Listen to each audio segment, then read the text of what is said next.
Hit TV YouTube channels లో మీ వ్యాపార ప్రకటనలకు మరియు ప్రమోషనల్ ఇంటర్వ్యూస్ కోసం వెంటనే సంప్రదించండి. Hello guys, welcome to Hit TV. Present మనతో ఉన్నారు senior director and journalist Eemandi Ramarao గారు. నమస్తే సార్. నమస్తే అమ్మా. సార్, నిన్న జగన్మోహన్ రెడ్డి గారు బయటకు వచ్చి ప్రెస్ ముందు మాట్లాడడం జరిగింది. ఏదైతే ఆ వ్యక్తి ఉన్నారో ఆ వ్యక్తిని పరామర్శించి ఒక ప్రెస్ మీట్లో ఒక మాట అనడం జరిగింది టీడీపీ మీద. సో ఏమని చెప్పారంటే, టీడీపీ పార్టీ చంద్రబాబు నాయుడు గారు కొన్ని నెలల్లోనే బంగాళాఖాతంలో కలిసిపోబోతున్నారు. పార్టీ బంగాళాఖాతంలో కలిసిపోబోతుంది అని జగన్మోహన్ రెడ్డి గారు అన్నారు. నిజంగా టీడీపీ కొన్ని నెలల్లో బంగాళాఖాతంలో కలిసిపోబోతుందా? మీ అనాలిసిస్ ప్రకారం ఏంటి? ఇది ఆయన కోరిక, ప్రజల కోరిక కాదు ఒకటి.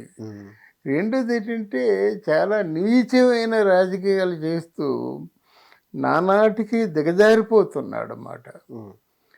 ఎలా అంటే, ప్రజల్లో మళ్ళీ ఏదో ఒక అసంతృప్తిని ప్యాకేజీ సిస్టంలో లేవగొట్టడం. మరి కొత్త మీడియా ఇన్ఛార్జ్ ఎవరో కానీ తెలీదు, అడ్డమైన అబద్ధాలు, తెల్లారు లేచినట్టే అబద్ధాలు అన్నమాట. తర్వాత ముందు ప్రపంచవ్యాప్తంగా టీడీపీ మీద ఒక చెడ్డ అభిప్రాయాన్ని కలగజేసేందుకు లేఖలు రాస్తున్నటువంటి సందర్భాలు చాలా ఈ మధ్యనే బయటపడ్డాయి. ఇది రాజద్రోహం కదా. ఎందుకంటే ఒక ఎంటైర్ ఆంధ్రప్రదేశ్ మీద కొడుతున్నాడు దెబ్బ. ఆంధ్రప్రదేశ్ భవిష్యత్తు మీద కొడుతున్నాడు అన్నమాట.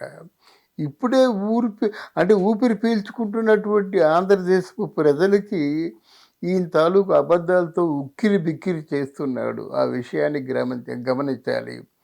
తర్వాత జగన్మోహన్ రెడ్డి ఏమి చూసుకొని మాట్లాడుతున్నాడు, ఏ హోదాతో మాట్లాడుతున్నాడు, ఈయనకున్న బలం ఎంత, ఈయనకి ప్రజల్లో ఉన్నటువంటి విలువ ఎంత, ఈ విషయాన్ని తప్పకుండా ఆలోచించుకొని మాట్లాడితే మంచిది. ఆయనకి ఇంకా దిగజారిపోవడం మాట. తర్వాత టీడీపీ పార్టీ అంటే ఆయన దృష్టిలో జనసేన కూడా ఉంటుంది రండి. ఇది కూటమి కదా, ఏదో అనాలోచితంగా మాట్లాడేస్తారు. కానీ టీడీపీ పార్టీని బంగాళాఖాతంలో కలపవలసిన అవసరం ఏముంది? టీడీపీ పార్టీ ఒక్కటే ఉందా? టీడీపీతో పాటు జనసేన ఉంది, జనసేనతో పాటు బీజేపీ ఉంది. కనీసం ఈ మాత్రం ఇంగిత జ్ఞానం లేదా ఆయనకి? ఆయన పరోక్షంగా బీజేపీని కూడా విమర్శిస్తున్నట్టే కదా. బంగాళాఖాతంలో ఎప్పుడు కలుపుతాడు?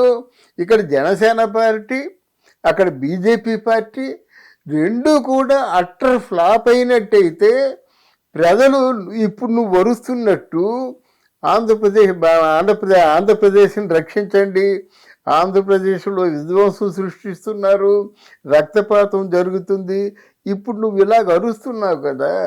ఈ అరుపుడు జనం అరిస్తే అప్పుడు రాష్ట్రపతి పరిపాలన వస్తుంది. కానీ ఎవరికి ఏ సామర్థ్యం లేదు బంగాళాఖాతంలో కలపడానికి. అది విధి కలపాలి, ప్రకృతి కలపాలి. నీ తాలూకు ఆలోచనలు బట్టి నీ తాలూకు విధి కూడా ఉంటుంది. నువ్వేమని చెప్పావు? వై నాట్ 175 అన్నావు. ఇప్పుడు ఈరోజు ప్రతిపక్ష హోదా కూడా సమర్థుడివై లేకుండా నువ్వు ఈ మాటలు మాట్లాడితే ఆ మాటలకు ఏమైనా విలువ ఉంటుందా అన్నది ప్రజలు ఆలోచించుకుంటారు. మనం ఆలోచించవలసిన అవసరం లేదు. ఏ హోదాతో మాట్లాడుతున్నావు నువ్వు? ఫస్ట్ చెప్పండి. అంటే గత 5 సంవత్సరాలు ఆయన సీఎంగా ఆయన చేశారు కదా. ఇప్పుడు అదే సీఎంగా ఆయన దిగిన తర్వాత, ఎప్పుడైతే చంద్రబాబు నాయుడు గారు అధికారంలోకి వచ్చిన తర్వాత ఆంధ్ర రాష్ట్రంలో లా అండ్ ఆర్డర్ తప్పుదారి పడుతున్నాయని అనే ఉద్దేశంతో జగన్మోహన్ రెడ్డి గారు ఏమని అన్నారంటే, చంద్రబాబు నాయుడు గారు కానీ ఆయన పార్టీ కానివ్వండి కొన్ని నెలల్లో బంగాళాఖాతంలో కలవబోతుంది. అవునండి, ఈ మాట మనం గతంలో చెప్పుకున్నాం. ఏమిటంటే, ఎవరెవరైతే విధ్వంసాన్ని సృష్టిస్తున్నారో వాళ్ళ పేర్లు ఇవ్వండి. ఎవరు మారణ హోమానికి పాటుపడుతున్నారో వాళ్ళ పేర్లు ఇవ్వండి. ఎవరు హత్యలు చేస్తున్నారో, కిరాయి హంతకులు ఉన్నారో వాళ్ళ పేర్లు ఇవ్వండి. మనం చెప్పిన మాట హోమ్ మినిస్టర్ కూడా చెప్పింది కదా. పత్రిక అంటే ప్రకటన చేస్తూ ఎవరైనా, ఏ పార్టీ వాళ్ళైనా, ఎవరి చేతైనా బాధింపబడినా, హింసించబడినా, లేకపోతే ఏదైనా రక్తపాతం సృష్టించినా వాళ్ళ పేర్లు ఇవ్వండి. we will get them back.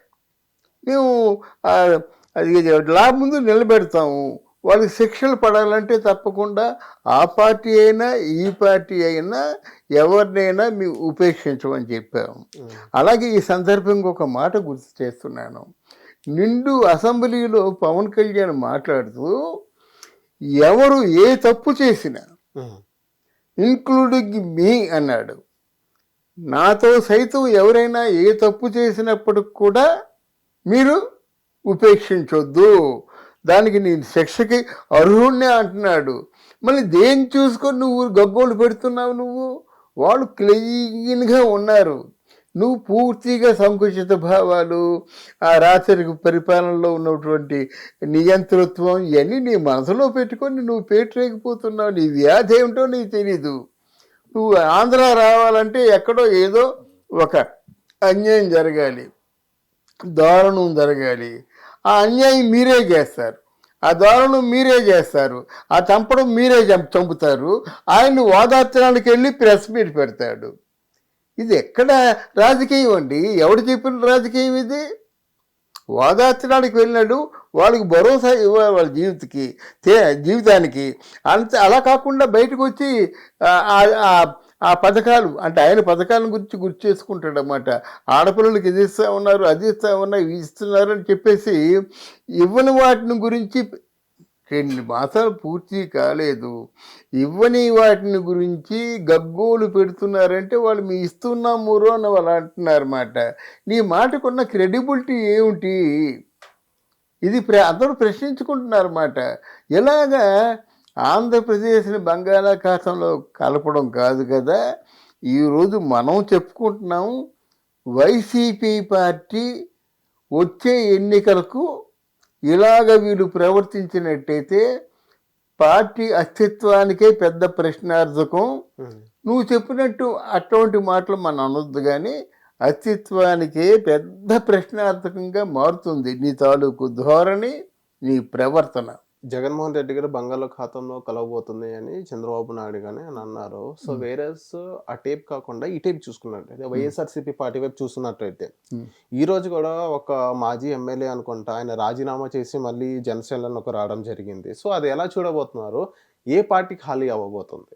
నిన్న ఆదినారాయణ రెడ్డి మాట్లాడాడండి. ఆయన మొత్తం జగన్ తాలూకు పరువంతా విప్పి చెప్పాడు. సిగ్గు లేదు, సహచరవాసి, సహచర నివాసి, ఈ తాలూకు చాలా విషయాల్లో ఆయన భాగస్వామిగా ఉన్నాడు. ఆయన నోరిప్పి చెప్తున్నాడు కదా, వీడిదంతా హత్యా రాజకీయం అండి, వీడిదంతా హత్యా రాజకీయం. అందుకే ఎవరు కూడా ఇంతో కలిసి ఉండలేరు. ఈ వైఎస్ఆర్ కాంగ్రెస్ పార్టీలో ఉన్నది ఒక దొరబాబే కాదు, చాలామంది కూడా రాబోతున్నారు. అతి త్వరలో తెలుస్తుందన్నమాట. అయితే ఇక్కడ ఏం చేయాలంటే వీళ్ళు తెల్లారు లేచినట్లయితే అక్కడ అంబటి రాంబాబు, ఇక్కడ పేరు నాని, మిగతా వాళ్ళు కనిపించడం లేదు. అందువల్ల వీళ్ళు చెప్పిందే చెప్పి ఒక విషయాన్ని చింపుతున్నారు. దీనికి తొందరలోనే సరైన పరిష్కారం దొరుకుతుంది. అలాగే హోమ్ మినిస్టర్ అనితకు కూడా మనం అపీల్ చేసేది ఏమిటంటే, ఇది నిత్య ప్రక్రియ, 5 సంవత్సరాలు ఉంటుంది, ఓ రోజు ఆగిపోతుందని లేదు. అందరిలో కూడా పదవీ దాహం బాగా మొదలైంది కనుక మీ యాక్షన్స్ అయినా ఉంటే త్వరితగతిని యాక్షన్ తీసుకొని మీ మీద, మీ పార్టీ మీద, మీ ప్రగతి మీద, మీ ప్రోగ్రెస్ మీద ఎవరైతే విషయం చెబుతున్నారో వాళ్ళకి తగిన శిక్ష వేస్తే కానీ ఈ దాడులేమిటి? ఈ దాడులు అంటే మామూలు దాడి కాదు, ఇది అంటే మాటల దాడి. అన్ని అబద్ధాలే. ఇన్ని వేల కోట్లు పెట్టా ఉంటారు, అక్కడ కనిపించదు. ఇన్ని వేల కోట్లు పెట్టా ఉంటారు, అక్కడ కనిపించదు. ఈరోజు పంచాయతీరాజ్ మినిస్టర్గా ఉన్నటువంటి పవన్ కళ్యాణ్ చెప్తుంది ఎన్ని లక్షల కోట్లు దుర్వినియోగం అయిపోయినాయి, లెక్కలు లేవు, జమ లేదు. పెద్దిరెడ్డి కేసు ఏమైంది? అక్కడ 4,000 ఎకరాలు కబ్జా చేస్తారా? అక్కడ విజయసాయిరెడ్డి కేసు ఏమైంది? వాళ్ళు ఒక 4,000 ఎకరాలకు కబ్జా చేస్తారా? అలా కాకుండా ఒక 29,000 కోట్లు ఎంతో తనఖాలు పెడతారా? ప్రభుత్వ భవనాల్ని తనఖాలు పెట్టడం ఏంటండి? ప్రభుత్వ భవనాల మీద అప్పులు చేయడం ఏంటండి? అదే మాట మీద కొడాలి నాని గారు ఏమన్నారంటే ప్రభుత్వానికి అవసరం మేరకు ప్రభుత్వ భవనాలు కానీ తాకట్టు పెట్టడం తప్పేంటి అని అప్పట్లో కొడాలి నాని గారు అన్నారు. మరి మీరేమంటారు? బుద్ధి లేని, ఇంకా పెద్ద తిట్టు తిట్టవలసి వస్తుంది, బుద్ధి లేని ఒక అడ్డగాడిద కొడాలి నాని. నీ ఇండివిజువల్ ఆస్తిని తాకట్టు పెట్టుకుంటావు. ఇది ప్రజాధనం, ప్రజలకి సమాధానం చెప్పాలి. మీరు ఎలా తాకట్టు పెట్టుకుంటూ పోతే మీకు ఒక్క భవనం మిగిలేదా? అంటే గతంలో ఉన్న ముఖ్యమంత్రులు అందరూ కూడా ఈ ప్రజలకి అవసరాల కోసం మీరు చెప్పినట్టే అనుకుందాం, తాకట్టు పెట్టుకుంటే పోతే ఒక్క భవనం మిగిలేదా? తెలంగాణ ఉంది, ఎంతో నిజామాబాద్ ఇచ్చినటువంటి అవన్నీ, ఆ భవనాలన్నీ కూడా ప్రజల కోసం ఇచ్చారు. దాన్ని పెట్టుకుంటూ పోవటం లేదే. అందువల్ల ప్రజాధనం వేరు, వ్యక్తిగతమైన సంపద వేరు. ఇప్పుడు నువ్వు ఉన్నావు, ఓడిపోయినావు, నీ కేదనం అమ్మేయి, నీ గొడ్ల సావిడి అమ్మేయి, లేకపోతే నీ గంజాయిని అమ్మేయి, నువ్వు అక్రమంగా నువ్వు తయారు చేసి అమ్ముతున్న లిక్కర్ని అమ్మేయి. అంతేగాని ప్రజల భవనాలు అమ్మేయడానికి నువ్వెవడమయ్యా? అది ప్రజల సంపద. ఇంకా రకంగా చెప్తే జాతి సంపద. దాని మీద చెయ్యేసే వాళ్ళు ప్రతి ఒక్కరు కూడా శిక్షార్హులే. అరే తాగబోయే వాళ్ళ గురించి, తాగబోయే వాళ్ళు రేపు ఒక 7 సంవత్సరాలు 10 సంవత్సరాలు అవుతాయి. కానీ ఆ మహానుభావుడు జగన్మోహన్ రెడ్డి చేసిన అప్పు తాగుడు మీద, లిక్కర్ మీద 40,000 కోట్లు ఎవడి సొమ్ము, ఎవడి జాగీరు? ఆలోచించుకోవాలండి. మీ కాలి కింద ఇన్ని బొక్కలు పెట్టుకొని నువ్వు బంగాళాఖాతంలో కలిపేస్తానంట సిగ్గు లేదు? ఒకసారి ఈ మాట అన్నందుకు జగన్మోహన్ రెడ్డి కాదు, వైసీపీలో మిగిలిపోయిన వాళ్ళు ఎవరో ఉంటారు చూసారా, వాళ్ళందరూ కూడా బంగాళాఖాతంలో కలిసే రోజు అతి త్వరలో ఉంది. రాజకీయంగా చెప్తున్నాను నేను. Thank you sir. Thank you అమ్మా. హిట్ టీవీ యాప్ ని డౌన్లోడ్ చేసుకోండి. ఇందులో short news, live news, entertainment movies అన్ని అవైలబుల్ గా ఉన్నాయి. Please download Hit TV app. Hit TV app. Hit TV యాప్ని ఫ్రీగా డౌన్లోడ్ చేసుకోండి.